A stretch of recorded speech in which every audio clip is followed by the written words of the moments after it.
Bungie just dropped a doozy of a TWAB on us this week, and it led to a whole lot of passionate discourse on the old Twitter timeline as well as Reddit and other forums.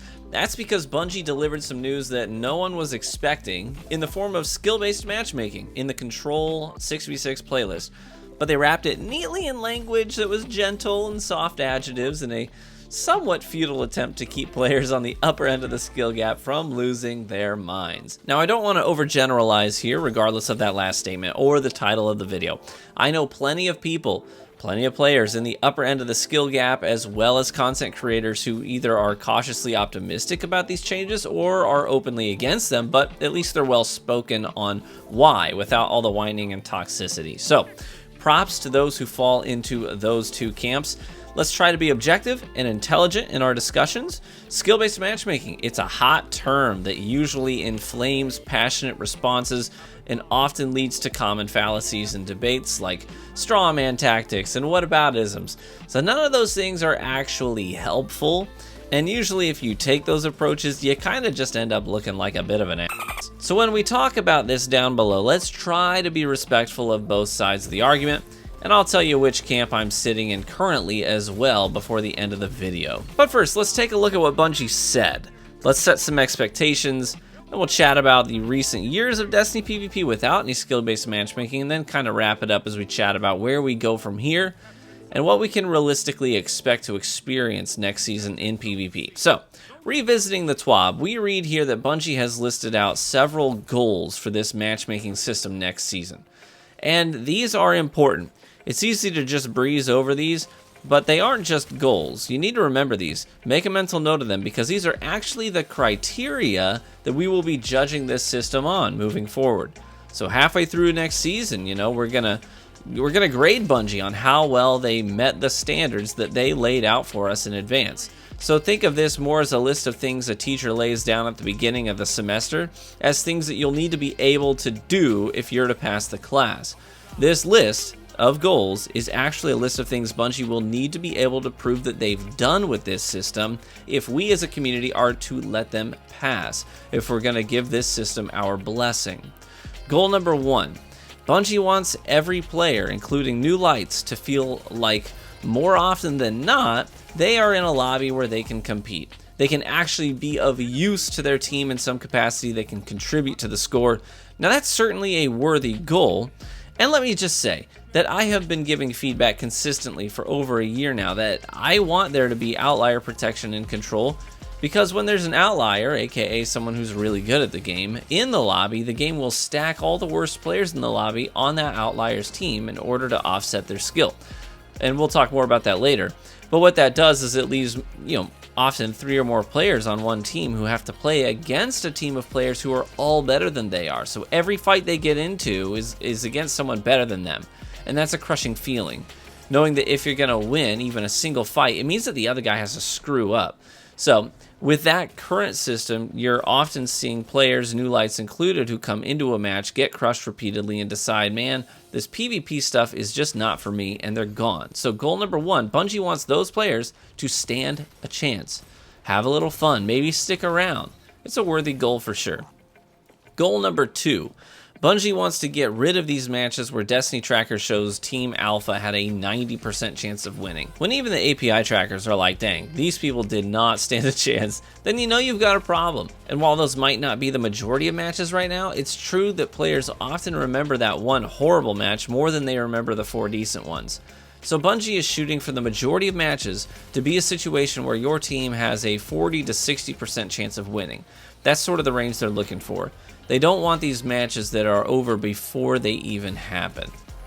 Goal number 3, Bungie wants to balance 3 elements of each match. Okay, now this is the really, really hard goal in my opinion. This is the most important one and the most difficult one to deliver on.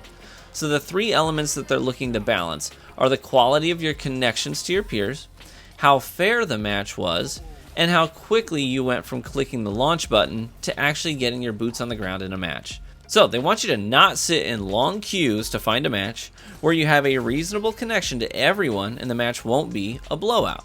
So balancing those 3 things is really going to be the challenge. This is where the majority of the haters and people genuinely concerned with these changes are really getting hung up. Most of the backlash I'm seeing is, now you're going to have to wait in a 10-minute queue to get a match. You think connections are bad now? I'll just wait till skill-based matchmaking comes. It'll be infinitely worse. These are things people are reasonably concerned about.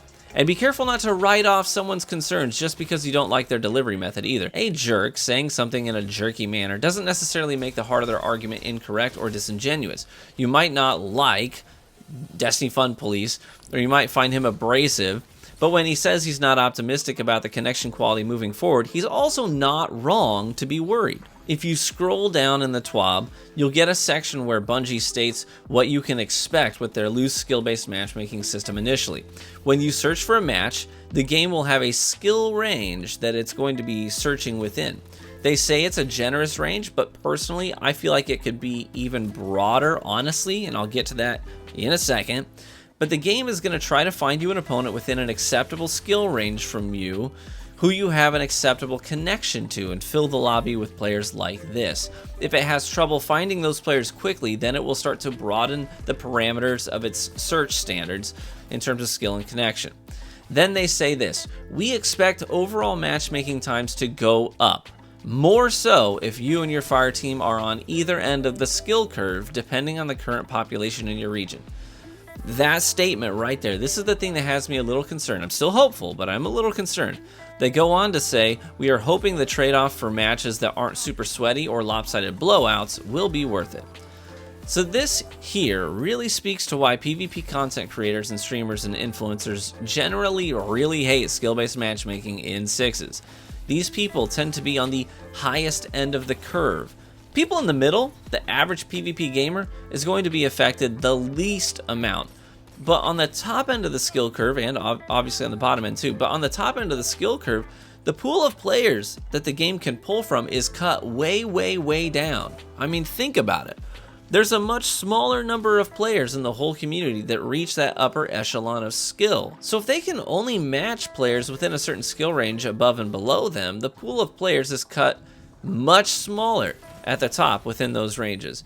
And the skill range is then cut in half because there isn't a skill range higher than yours. If the game is looking for people 200 skill above you, but you're within 100 of the top, hey, you've just lost a wide variety of people that can be in your match. So it's only people at your skill and a little bit below, essentially. And your connections in-game are most likely going to be worse as well, as the game desperately searches for competition for you. If you're in the middle of the curve, your player pool is enormous and your connections are likely to be just fine. You may not even notice a difference other than not having the one guy in your lobby who's blowing everybody out. So circling back to the title of this video, why do streamers and content creators hate skill-based matchmaking in sixes? Is it because they really want to stomp players worse than them? Honestly, I can tell you, for some of them, that is a factor. It is, regardless of how they spin it.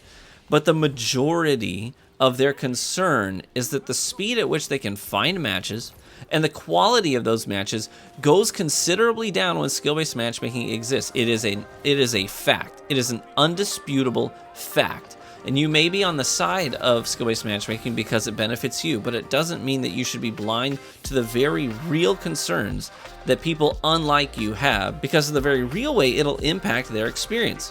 And you may not experience that yourself, but it doesn't change the fact that they do. And what you end up with is the biggest fans of Destiny PvP, the most dedicated players and supporters of Destiny PvP, are the ones who get punished the most, while the ones who play it the least get the best experience. And that feels bad to a high-skill player. So I would encourage you, in your interactions with high-skill players, I know it's easy to throw shade, it's easy to make comments and insults and digs at them and overgeneralize their group and make accusations, but please, have a little empathy. If the thing you love doing the most just got harder for you to do and started taking more time for you to invest in doing it, you'd be a little upset. Okay, TV, so where do you stand on this? Are you against skill-based matchmaking too? It sounds like what you're saying.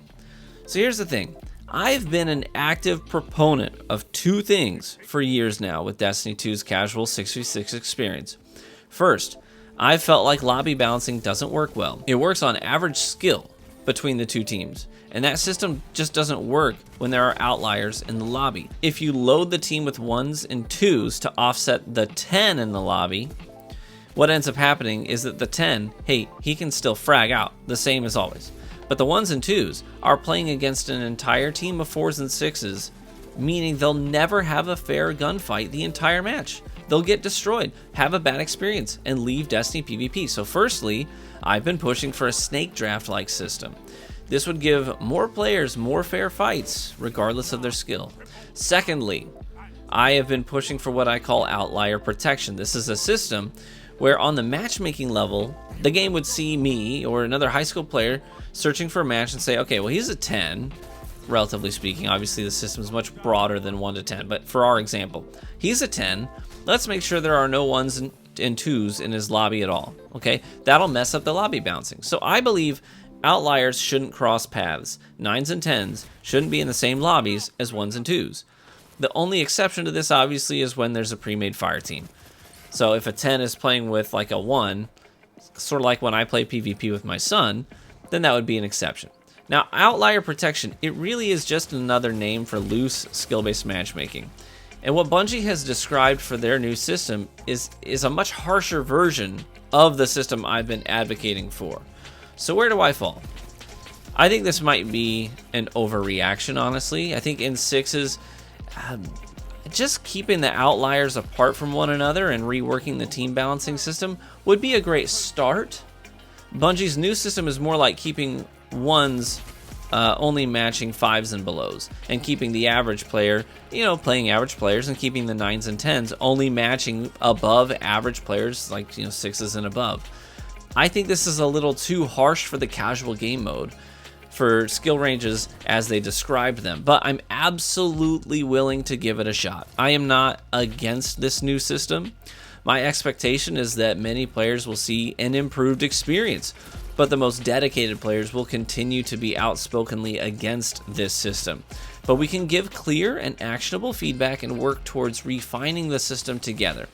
Ultimately, I want what's best for the largest portion of the community, and I think the average gamer is going to like these changes. So I'm being open-minded.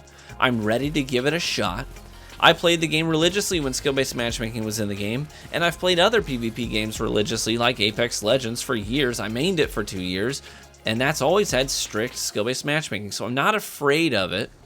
So I'm going to go into it with an open mind and optimism, but I'm also ready to give good feedback as I see when it's needed. So where do you fall? What are you thinking about this new soft skill-based matchmaking system? Is this going to be an overall improvement for gamers or an overall detriment to the game? Just remember that this is only in control and the other playlists will be unaffected. So if you hate the changes, you can play the rotating playlists, and other playlists as well to get away from it. Thanks so much for watching the video. Please be kind to one another, and I hope to catch you in the Crucible.